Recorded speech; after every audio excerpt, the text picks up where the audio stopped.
ARV droplet থেকে ছড়ায়। লক্ষণ দিয়ে আপনি বুঝতে পারবেন না যে এটা এইচএমপিভি কি এইচএমপিভি না। আমাদের যেরকম এইচএমপিভির সাথে লড়তে হবে, এটা কিন্তু নতুন কোনো ভাইরাস না। স্যানিটাইজারের ইউজ, হ্যান্ড ওয়াশিংয়ের ইউজ, কন্ট্যাক্টটাকে একটু আলাদা করে দেখা। গত কয়েকদিন বিশ্বে এক নয়া আতঙ্ক। 2020 সালের করোনা মহামারীর পর এবার চীনে এক নতুন ভাইরাসের দেখা মিলেছে, এইচএমপিভি ভাইরাস। ফলে লকডাউনের মতো ভয়াবহ আতঙ্ক জাগানো শব্দ বন্ধের ভয়ে কাটা হয়ে রয়েছেন মানুষ। সর্বক্ষণ নজরে এই ভাইরাস সংক্রমণের আপডেটের দিকে।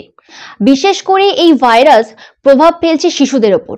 তাই এ বিষয়ে আজ আমরা কথা বলে নেব শিশু বিশেষজ্ঞ ডক্টর অয়ন দাসের সঙ্গে। ডাক্তারবাবু, আপনাকে দাওয়ালে স্বাগত। প্রথমেই জিজ্ঞাসা করব যে এই ভাইরাস কি, এই সম্বন্ধে যদি একটু বলেন। আচ্ছা, যেরকম নামেই বলা হচ্ছে, এটা হচ্ছে হিউম্যান মেটানিউমো ভাইরাস। এটা এক ধরনের আরএনএ রেসপিরেটরি ভাইরাস, যেটা অন্যান্য অনেকগুলো ভাইরাসের মতো রেসপিরেটরি ট্র্যাক্ট ইনফেকশন করে। আরেকটা জিনিস আমি প্রথমেই ক্লিয়ার করে দিতে চাই, এটা কিন্তু নতুন কোনো ভাইরাস না। কোভিডের ক্ষেত্রে যেটা আমরা দেখেছিলাম, কোভিডের বেশ কিছু জিনিস আমরা জানতাম না, কিন্তু এই মেটানিউমো ভাইরাস বা হিউম্যান মেটানিউমো ভাইরাস, এটা কিন্তু অলরেডি নোন ভাইরাস। আচ্ছা, এই যে ভাইরাসটা, এটা শিশুদের ক্ষেত্রে বেশি প্রভাব পড়ছে, তো এই নিয়ে আপনার কি মত? এই ভাইরাস এক ধরনের রেসপিরেটরি ট্র্যাক্ট ইনফেকশনকারী ভাইরাস, যেটা বললাম। এর মেজর এজ গ্রুপ হচ্ছে ইয়ং অ্যাডাল্টস এবং হচ্ছে এল্ডারলি পিপল। ইয়ং অ্যাডাল্টসের মধ্যে বিশেষ করে ইনফ্যান্টস এবং লেস দ্যান 5 ইয়ার্স অফ এজের চাইল্ডরা বিশেষ করে আক্রান্ত হতে দেখা যাচ্ছে। এছাড়া ইমিউনো কম্প্রোমাইজ পেশেন্ট, যেরকম অনেক বাচ্চা হচ্ছে যারা ক্যান্সারের ওষুধ খাচ্ছে বা দীর্ঘদিন ধরে স্টেরয়েড নিচ্ছেন, যাদের ইমিউনিটি পাওয়ারটা কম, তারা এবং রিঅ্যাক্টিভ এয়ারওয়ে ডিজিজের বাচ্চা, মানে অ্যাসমা লাইক সিমটমসের যে বেবিগুলো আমরা পাই, যে চাইল্ডগুলো পাই, তারা কিন্তু more prone to develop complications as well as sign and symptoms. লক্ষণগুলো কি, যখন এই ভাইরাসের একেবারে শুরুর দিকে যদি কখন ধরা পড়ে, সেক্ষেত্রে ভাইরাসের লক্ষণগুলো কি কি? অন্যান্য রেসপিরেটরি ট্র্যাক্ট ইনফেকশনের মতো লক্ষণগুলো একই, অর্থাৎ লক্ষণ দিয়ে আপনি বুঝতে পারবেন না যে এটা এইচএমপিভি কি এইচএমপিভি নয়। কীরকম হতে পারে? কমন কোল্ডের মতো ফিচার্স হতে পারে, যেরকম জ্বর, সর্দি কাশি, শ্বাসকষ্ট, নাক থেকে জল, চোখটা লাল হয়ে যাওয়া, এই জিনিসপত্রগুলো থাকে। এইচএমপিভির ক্ষেত্রে আরেকটা লক্ষণীয় বিষয়, এটা কিন্তু acute bronchiolitis, ক্রুপ, reactive airway ডিজিজের acute exacerbation এবং নিউমোনিয়া, এই লোয়ার রেসপিরেটরি ট্র্যাক্ট ইনফেকশনগুলো কিন্তু সচরাচর করে। অন্যান্য ভাইরাসের তুলনায় এইচএমপিভি ভাইরাস কতটা ক্ষতিকারক বাচ্চাদের ক্ষেত্রে? আচ্ছা, আমরা টোটাল আউটপেশেন্ট বেসিসে যতগুলো এলআরটিআই কেস পাই, এই সময়টা তো এলআরটিআইয়ের মানে লোয়ার রেসপিরেটরি ট্র্যাক্ট ইনফেকশনের কেসেসটা এমনিই বাড়ে।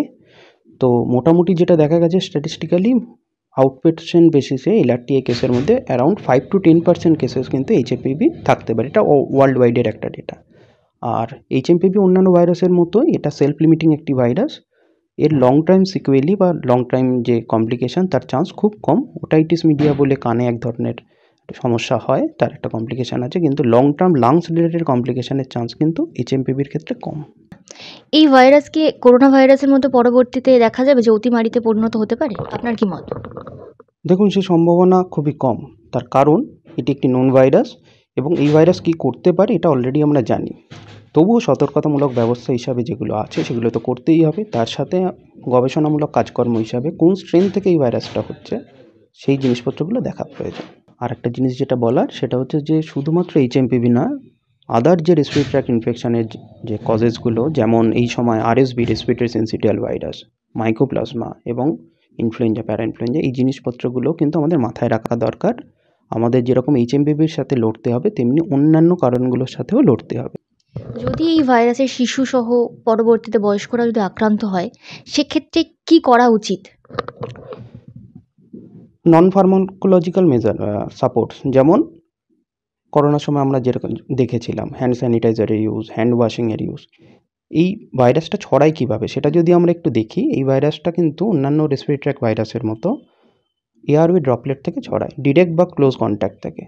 তো আমি যদি, আমার শরীর খারাপ হয়েছে, আমার জ্বর সর্দি কাশি হয়েছে, সেই সময় যদি হচ্ছে যে আমি একটু বেসিক যে মেজারমেন্টসগুলো, বেসিক যে প্রিকশনগুলো, সেগুলো যদি নিই, যেমন রুমালের ইউজ করা, যখন জ্বর সর্দি কাশি হচ্ছে তখন কোনো ক্রাউডেড প্লেসে না যাওয়া, এই জিনিসপত্রগুলো করি, তাহলে কিন্তু সেই জায়গা থেকেই অনেকটা পরিমাণে এর নিরাময় সম্ভব। বাচ্চা বা শিশুদের ক্ষেত্রে কি সাবধানতা বজায় রাখা উচিত বলে আপনার মনে হয়, যাতে এই সংক্রমণটা না ছড়ায় বাচ্চাদের ক্ষেত্রে? প্রথম কথা আমি যেটা বলি সেটা হচ্ছে যে সাবধানতামূলক ব্যবস্থা হিসাবে কন্ট্যাক্টটাকে একটু আলাদা করে দেখা, যেটা একটু আগে বললাম যে আমার যদি শরীর খারাপ হয়, আমার যদি মনে হচ্ছে respective of HMPV or HMPV like other viral infection, তখন কিন্তু আমাকে শরীর খারাপ হলে একটু ক্রাউডেড প্লেস থেকে আমাকে নিজেকেই দূরে থাকতে হবে বা একটু মাস্কের ব্যবহার করতে হবে, হ্যান্ড হাইজিনটাকে মেনটেন করতে হবে, প্রপার হাইড্রেশন মেনটেন করতে হবে। এই জিনিসগুলো যদি আমরা করি তাহলে হচ্ছে যে ছড়ানোটা খুব কম হবে এবং আলটিমেটলি ভাইরালের ট্রান্সমিশনটা অনেকটা পরিমাণ কমে যাবে। বর্তমান পরিস্থিতিতে দাঁড়িয়ে সকলকে আগে থেকে যদি একটু অ্যাডভান্স মানে সতর্কবার্তা দিয়ে দেন যে এই ভাইরাস থেকে কিভাবে সতর্ক থাকা যেতে পারে, কি করলে এই ভাইরাস হবে না, যদি একটু বলেন। দেখুন, আমি যেটা বলি, প্রথম কথা হচ্ছে যেহেতু ভাইরাল ইনফেকশানের কোনো অ্যান্টিভাইরাল কোনো ড্রাগ নেই এখনও পর্যন্ত, তাহলে আমাদের বেসিক যে সাপোর্টিভ ট্রিটমেন্ট সেই জিনিসপত্রগুলোর দিকে জোর দিতে হবে, অর্থাৎ জল বেশি করে খাওয়া, প্রপার ভেন্টিলেটেড প্লেসে থাকা, অযথা ক্রাউডেড প্লেসে না যাওয়া এবং যদি আমার শরীর খারাপ হয় নিজেকে একটু বাড়ির মধ্যে রাখা বা ক্রাউডেড প্লেস থেকে দূরে রাখা, এই জিনিসপত্রগুলো, তার সাথে হ্যান্ড হাইজিন, এই জিনিসপত্রগুলি করা দরকার। আমি একটাই কথা বলবো, যে আপনারা সবাই সতর্ক তো হন কিন্তু আতঙ্কিত হবেন না প্লিজ। খাবারের দিকেও কি বিশেষ কোনো নজর দিতে হবে? খাবারের মধ্যে বেসিক খাবার যে হচ্ছে যে আপনি বাড়ির খাবার খান, জলটা বেশি করে খান, হাইড্রেশনটা ভালো করে মেনটেন করুন এবং যদি শ্বাসকষ্ট বা এই জাতীয় কোনো কিছু সমস্যা হয় তাহলে অতি অবশ্যই ডাক্তারবাবুর সাথে যত তাড়াতাড়ি সম্ভব গিয়ে যোগাযোগ করুন। একদম অসংখ্য ধন্যবাদ আপনাকে। এইচএমপিভি ভাইরাস নিয়ে আমরা কি এবং কি লক্ষণ তা নিয়ে সরাসরি কথা বলে নিলাম ডাক্তারবাবুর সঙ্গে, এবং শিশুদের ক্ষেত্রে কতটা প্রভাব পড়তে পারে, কি কি সতর্কমূলক পদক্ষেপ নেওয়া উচিত সেই সমস্ত বিষয়ে নজর রাখলাম। আপনারা দেখতে থাকুন দ্য ওয়াল, কারণ খবর এখন এখানেই। ক্যামেরায় রণদীপের সঙ্গে প্রিয়াঙ্কা, দ্য ওয়াল, কলকাতা।